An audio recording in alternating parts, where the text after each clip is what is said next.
नमस्ते दोस्तों। दोस्तों, आए दिन हमारे देश में विभिन्न प्रकार की ऐसी घटनाएं घटती हैं जिनको कह दिया जाता है अंधविश्वास। अंधविश्वास के कारण दिल्ली के बुराड़ी में एक परिवार ने आत्महत्या कर ली। दुनिया भर में मुद्दा बना कि हिंदू धर्म में अंधविश्वास है, जिसके कारण लोगों ने आत्महत्या कर ली। बहुत सारी ऐसी चीज़ें जो अंधविश्वास के नाम पर कह दी जाती हैं और उसमें जोड़ दिया जाता है हिंदू सनातन धर्म का नाम, लेकिन वास्तविकता बिल्कुल अलग है। हाल ही में केनिया में एक ऐसी घटना घटी जिसमें 400 लोगों ने आत्महत्या कर ली। जी हाँ, 400 एक बहुत बड़ी गिनती है। ये घटना केनिया की है, जहाँ एक ईसाई पादरी ने आदिवासी जन क्षेत्र में रहने वाले लोगों को कहा कि अगर वे भूखे रहते हैं और लंबे समय तक भूखे रहते हैं तो उनके यीशु मसीह के दर्शन हो जाएंगे। और इसी दर्शन की चाह में लोगों ने भूखा रहना शुरू कर दिया। धीरे धीरे उस भूख से लोग मरने शुरू हो गए, बच्चे मरने शुरू हो गए और उन्हें दफनाया जाने लगा। लेकिन ये गिनती कम नहीं हुई, क्योंकि वे आदिवासी क्षेत्रों में घूम घूम कर इसी बात का प्रचार कर रहे थे कि अगर आप भूखे रहोगे तो जल्द ही आपको यीशु मसीह के दर्शन हो जाएंगे। इस अंधविश्वास और पाखंड के चलते 400 से अधिक लोगों की जान चली गई है। अभी तक 403 लोगों की लाश प्राप्त हो चुकी है। पुलिस द्वारा इस पादरी मैकेंजी को हालांकि गिरफ्तार किया गया है और लोगों से इसने शिक्षाएं दी भूखे रहने की, उससे बचने को भी कहा जा रहा है, लेकिन अभी भी शव प्राप्त हो रहे हैं। आखिर ईसाई मत संप्रदाय की ये जो मान्यताएं हैं, जो कभी कही जाती थी कि ये प्रचार किया जाता था कि ईसाई मत संप्रदाय एकदम बिल्कुल सबसे ज़्यादा मॉडर्न है और दूसरे संप्रदायों में अंधविश्वास है, लेकिन ये चीज़ें देखने के बाद लगता है कि ईसाई संप्रदाय सबसे ज़्यादा अंधविश्वास का पालन करता है। इस अंधविश्वासों के घेरे में की जो छाया है वो हमारे हिंदू सनातन धर्म पे कैसे पड़ रही है, क्या प्रभाव आ रहे हैं, और ईसाई संप्रदाय के अंधविश्वासों के बारे में आज चर्चा के लिए हमारे साथ मौजूद हैं जाने माने समाजसेवी श्री कुलदीप विद्यार्थी जी। कुलदीप जी, आपका बहुत बहुत स्वागत है हमारे इस कार्यक्रम में। जी धन्यवाद अमित जी। जी कुलदीप जी, एक पादरी के कहने पर लोगों ने भूखा रहना शुरू कर दिया और उनकी जानें चली गई। 400 से अधिक लोग मारे गए, अभी भी शव प्राप्त हो रहे हैं।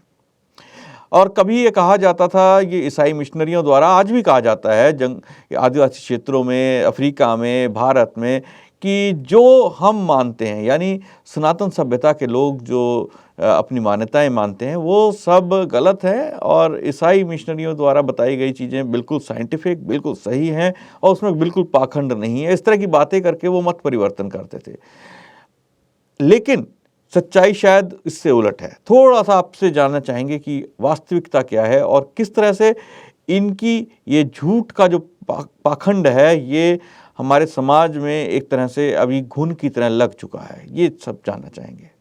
जी जी धन्यवाद बहुत अमित जी, बहुत बढ़िया, आपने अच्छा मुद्दा लेकर के आप आए हैं और समाज को जागरूक करना चाहते हैं। ये तो जो क्रिश्चियनिटी को कहा जाता है ना कि अंधविश्वास को नहीं मानते, बहुत बड़े अंधविश्वास भी हैं। इनके अंधविश्वास को अगर आप देखेंगे गहराई से, अभी तो एक बात सामने निकल करके आई कि यीशु मसीह से मिल सकते हैं। कमाल की बात यह है, इनसे पूछा जाए क्या यीशु मसीह इस समय पर है?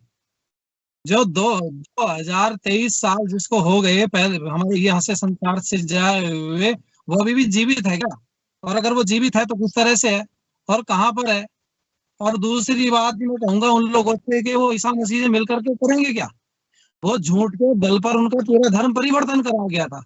आप देखो अफ्रीका देशों में, अफ्रीकी देशों के पास में जमीन थी, संपत्तियां थी, लेकिन उनसे उन लोगों ने कहा आंख बंद करके प्रार्थना करो, और हुआ ये कि सैकड़ों साल बाद में उनकी जब आंख खुली तो पता चला जमीन क्रिश्चियनों के हाथ में चली गई और बाइबल उनके हाथ में आ गई।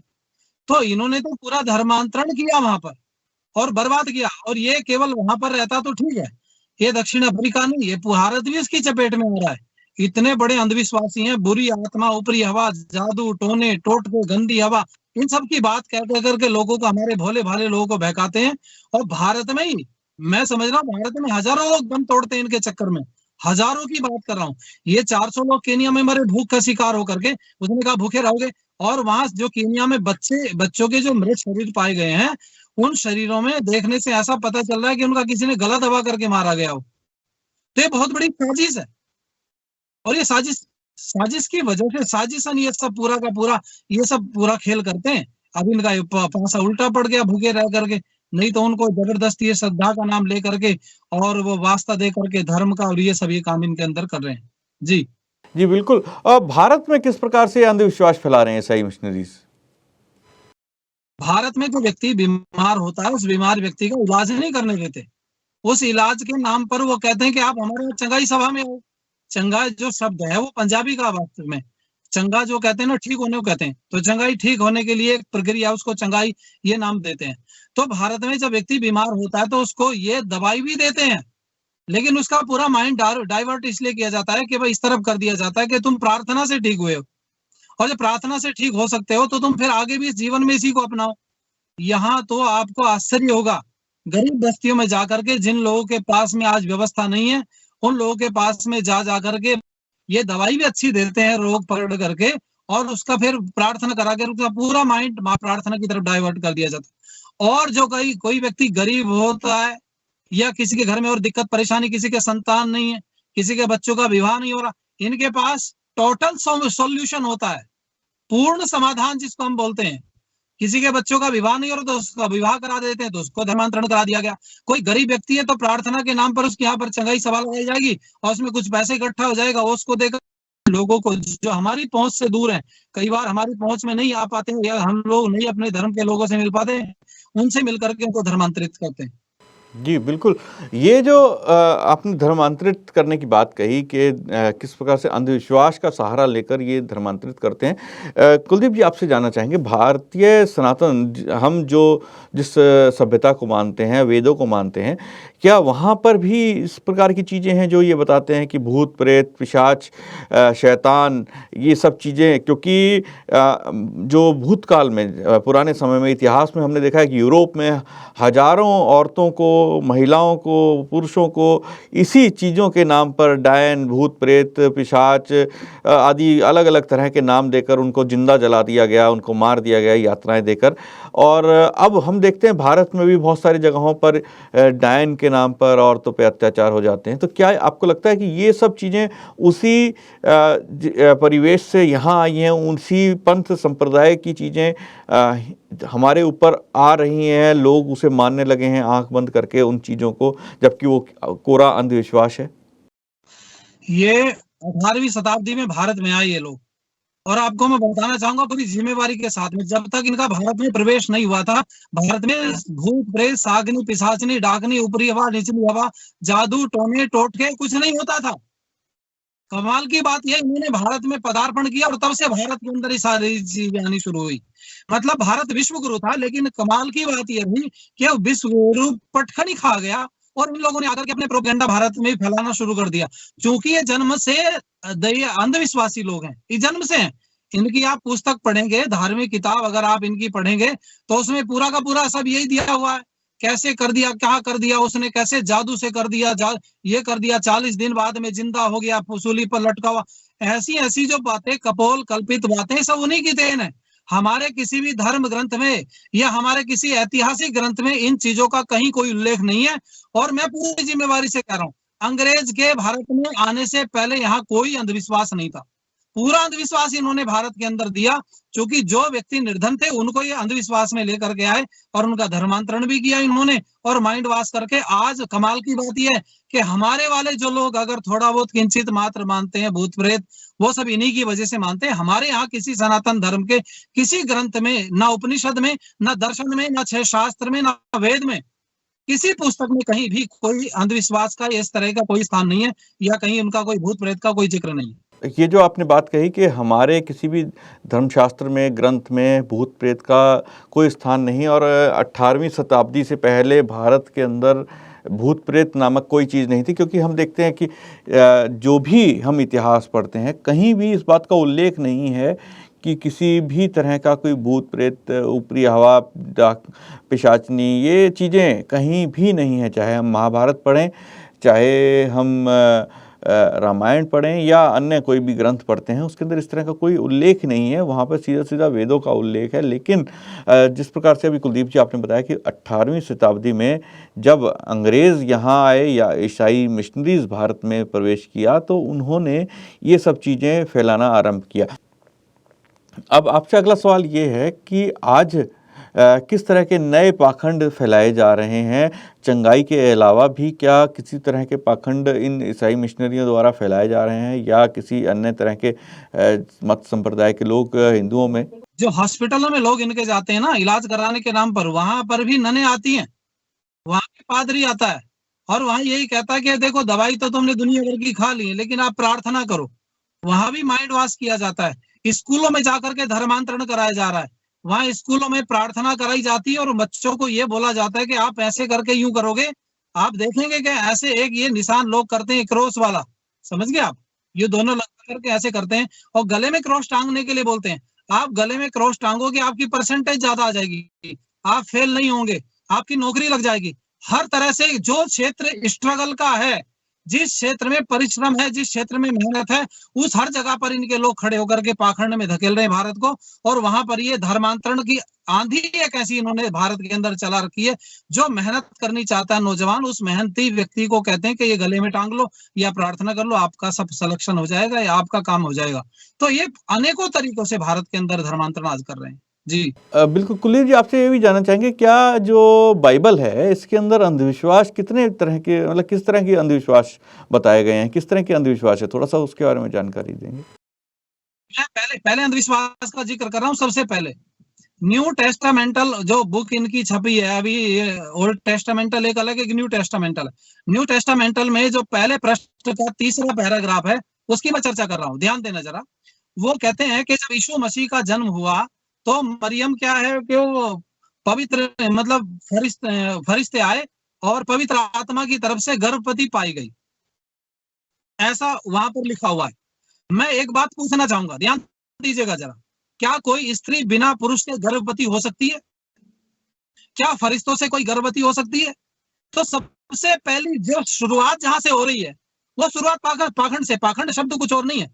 पाखंड शब्द का मतलब है पापस से खंडन हुई थी। पाखंड जो पाप का एक टुकड़ा, उसको पाखंड हम लोग बोलते हैं। और वास्तविकता यही है, पूरी की पूरी जो नींव है इनकी, तो पाखंड पर टिकी हुई है। और ये यहाँ से शुरुआत हो रही है न्यू टेस्टामेंटल की तीसरे पैराग्राफ की, जिसको मैं चर्चा कर रहा हूँ। वहां यही तो चर्चा है पूरी की पूरी इनकी। वो कहते हैं कि पवित्र आत्मा की तरफ से गर्भवती पाई गई, यहाँ से शुरुआत हो रही। फिर आगे आप पढ़ते चले जाएंगे तो यहाँ पर मांस खाने का जिक्र है, तो वो जो यहोवा है वो मांस खाने से खुश होता है। मतलब ऐसी ऐसी बिना सर पैर की बातें हैं, निराधार बातें हैं। और वो जो परमात्मा ने संसार बनाया है, जब सृष्टि विषय पर वहां पर आप पढ़ेंगे तो पता चलेगा कि कैसे कैसे वो आत्मा जो यहोवा का था पानी के ऊपर मंडराता रहा। अरे भाई, जब पृथ्वी नहीं थी तो पानी कहाँ से आया? इनसे कोई पूछे, जब पृथ्वी थी ही नहीं तो पानी कहाँ से टिका? तो ऐसी ऐसी बहुत सारी बातें वहां पर भरी पड़ी हैं, एक नहीं हजारों तरह की बातें हैं। जितनी आप उसमें पढ़ते चले आएंगे उसमें नई नई चीजें निकलती चले, एक भी बात तर्क पर खरी नहीं उतरती, एक भी। ऐसा लगता है कहानी किस्सों का एक पुटल्ला है और उसको उन्होंने ग्रंथ बना करके सामने प्रस्तुत कर दिया। तो क्या आपको लगता है कि आज लोगों जो आज हिंदू सनातन धर्म के बारे में बातें करते हैं कि वैज्ञानिक नहीं है, वो लोग कहाँ चले जाते हैं जब इस तरह की बातों की आती हैं? ओल्ड टेस्टामेंट या न्यू टेस्टामेंट की जब बात आती है तो कथित रूप से अपने आप को विज्ञान को मानने वाला समुदाय कहाँ चला जाता है? जी, बहुत बढ़िया आपने बात की। हमारी अकर्मण्यता है। 18वीं शताब्दी में भी अंग्रेज भारत में पैर थोड़ी जमाता। अगर हम अकर्मण्य ना होते, जो सनातन धर्मी हैं, एक दो सबसे बड़ी गलती हमारी ये है कि हम आज भी अपने आप को महान कहते घूम रहे हैं। हम सबसे महान है जी, हम सबसे महान है, हम विश्व गुरु थे, हम विश्व गुरु थे। और लिबरल अपने आप को लचीला बना दिया गया। भाई, धर्म की रक्षा लचीला व्यक्ति कैसे कर सकता है? तुम भी आओ बस जाओ, तुम भी आओ बस जाओ, तुम्हारी बात भी मान ले, तुम्हारी भी मान ले। पहली बात यह है कि सनातन धर्म के जितने भी लोग हैं या धर्माचार्य हैं, उनको बैठ करके एका करना चाहिए। उनकी अकर्मण्यता की वजह से भारत में धर्मांतरण या भारत अधर्म की आग में झुकता जा रहा है। उन लोगों को आज एक होकर के, एक रूपता करके, एक विचारधारा अपने सनातन धर्म को देनी चाहिए। एक गाइडलाइन हमारे पास होनी चाहिए जिस पर चल करके पूरा सनातन धर्म आगे चल सके। ये हमारे लोगों की वजह से समस्या पैदा हो रही है। बहुत बड़ी-बड़ी कथाएं होती, करोड़ों रुपए दिया जाता है उन कथाओं में। बस वो कहानी किससे जो चलते चले आ रहे परंपरा से, वो राम की कहानियां, वो कृष्ण की कहानियां सुनते सुनाते और बात खत्म हो जाती है। अरे भाई, धर्म की मान्यता भी तो कुछ होगी, धार्मिक पुस्तक भी तो कुछ होगा। वहां जब आप क्रिश्चियनों में जाते हैं तो बाइबल की बात की जाती है, मुसलमानों में आप जाएंगे तो कुरान शरीफ की बात की जाती है, हमारे यहाँ पर आप कथाओं में जाएंगे तो इधर उधर की बातें की जाती। वेद की बात कब की जाएगी? ये संसार कैसे बना है, वेद क्या कहता है, वेद का मत क्या है, उन विषयों पर आज चर्चा होनी चाहिए। और हमारे धर्माचार्य जितने भी हैं, मैं समझता हूँ कि डिबेट को जो भी सुन रहे होंगे, मैं क्षमा प्रार्थी होकर के, चूंकि मेरे शब्द कटु जरूर हो सकते हैं, क्योंकि मैं अपनी वजह से, मेरे मन में मन्यु नहीं है, मेरे मन में जो मन्यु है उन्हीं लोगों की वजह से है कि अगर आपने धर्म के विषय में बातें बताई होती, जैसे मस्जिद का मौलाना बताता है, जैसे चर्च का पादरी बताता है, वैसे पंडित के पुजारी, अगर मंदिर के पुजारी ने, पंडित ने ये बातें अगर धर्म की बताई होती तो आज धर्मांतरण की तरफ भारत न जा रहा होता। जी, बिल्कुल आपने सही कहा। जिम्मेदारी उन लोगों की बनती है जो धर्म को लेकर लोगों को सीख दे सकते हैं, बता सकते हैं। आज अगर हमारे मंदिर में बैठा पुजारी केवल पूजा अर्चना करने या भोग लगाने तक ही अपने आप को सीमित मानता है, या फिर ये देखने में ज़्यादा ध्यान लगाता है कि कौन व्यक्ति उसका ग्राहक बन सकता है। ग्राहक मैं शब्द का इस्तेमाल इसलिए कर रहा हूँ क्योंकि वो खुद भी उनकी गृह शांति, पूजा और आदि के लिए चाहते हैं कि यजमान आए और उससे अधिक पैसा लिया जा सके। तो जितना ज़्यादा वो उसको समझाएगा, जितना ज़्यादा अपने बातों के जाल में फंसाएगा, उतना ज़्यादा वो पैसा निकाल पाएगा और आगे चलकर यही अंधविश्वास बड़ा रूप लेते हैं और मतांतरण की ओर लेके जाते हैं उस व्यक्ति का, उस यजमान का दिमाग, और लोग इसे बिना सोचे समझे मानने लगते हैं कि जो ईसाई पादरी या मिशनरीज़ जो बात कर रहे हैं कहीं ना कहीं वो भी सच होगा, क्योंकि हमारे धर्म में भी ऐसा ही होता है। तो इस तरह की चीज़ें जब समाज में आती हैं तो पाखंड या अंधविश्वास का बोलबाला हो जाता है। कुलदीप जी, आज आप हमारे साथ जुड़े, आपका बहुत बहुत धन्यवाद। आपके ज्ञान से लोगों को काफ़ी सहायता मिली होगी, लोगों ने काफ़ी कुछ नया सीखा होगा। दोस्तों, कल फिर मुलाकात होगी एक नए विषय और एक नए मुद्दे के साथ। आज मुझे आज्ञा दीजिए। नमस्ते।